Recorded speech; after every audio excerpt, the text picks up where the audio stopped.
வணக்கம் ஃப்ரெண்டோச் மக்களே. காங்கேயம் தொகுதியில் வந்து பார்த்தீங்கன்னா எங்கள் அண்ணன் விஜய் அவர்கள் என்ன பண்ணியிருக்காருன்னா, ஈரோட்டை சேர்ந்த 72 வயதான மணி அவர்களை வந்து வேட்பாளராக அறிவிச்சிருக்காரு.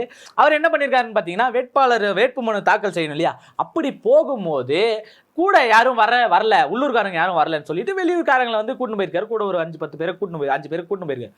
கூட்டின்னு போய் அந்த இடத்துல ஏன்னா முன்மொழியணும், அவர் வந்து இந்த இடத்துல போட்டிடுறாரு அப்படின்னு சொல்லி முன்மொழியணும். அதுக்கான ஆட்களை கூட்டின்னு போயிருக்காரு. அங்கே முன்மொழிஞ்சிருக்காங்க. முன்மொழிஞ்ச இடத்துல வெளியூர்லேருந்து வந்திருக்காங்க இல்லையா, அவங்களுக்கு செலவுக்கு ஆளுக்கு 500 பணம் கொடுத்துருக்காங்க.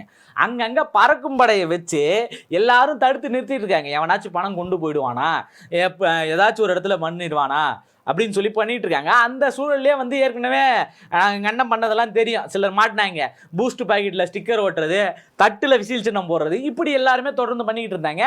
இது எல்லாத்தையுமே கையகப்படுத்தி வச்சிருந்தாங்க. ஆனால் அங்கே ஆஃபீஸர் முன்னாடியே வச்சு ஆளுக்கு 500 பணம் கொடுத்துருக்காரு.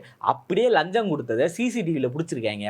உடனே பிடிச்சி அவர் எதையும் கேட்காம இருந்திருக்காங்க. உடனே பிடிச்சி என்ன பண்ணியிருக்கணும், பிடிச்சி ஒரு பக்கம் அவரை பிடிச்சி ஜெயிலில் போட்டிருக்கணும், இல்லை அவங்க மொத்த பேரையும் அரெஸ்ட் பண்ணியிருக்கணும். இந்த வேலை அங்கே நடக்கவே இல்லை. இப்படி இருக்கிற ஒரு சூழலில் மக்கள் மத்தியில் என்ன ஏற்பட்டிருக்கு, அரசியல் வட்டாரங்கள் என்ன ஏற்பட்டிருக்குன்னா, இவங்க இப்படி ஒன்று பண்ணிட்டு இருக்காங்களே, எல்லா பக்கமும் ஃப்ளையிங் ஸ்குவாடை வச்சு சிஎம் அவர்கள், இதுக்கு முன்னாலே இருந்த சிஎம் அவர்களே வந்து பார்த்தீங்கன்னா நிறுத்தி செக் பண்ணுறாங்க. அந்த சூழல் இருக்கு. ஆனால் இந்த சூழல்லையும் அண்ணன் அவர்களை இப்படி லெத்தாஜிக்காக விட்டுருக்காங்க இல்லையா, அப்படி பணம் கொடுக்கறது ஈஸியாக விட்டுருக்காங்க இல்லையா, லஞ்சம் கொடுக்கறதுன்னு சொல்லலாம் கிட்டத்தட்ட.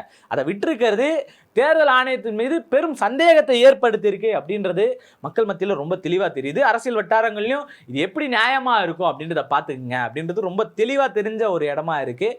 இதை பற்றி நீங்கள் என்ன நினைக்கிறீங்கன்றத மறக்காமல் கமெண்டில் சொல்லிட்டு போடுங்க. மறக்காமல் லைக், சப்ஸ்கிரைபு இதையும் சேர்த்து பண்ணிக்கங்க. அப்போ தான் நிறைய விஷயங்கள் தெரியும்.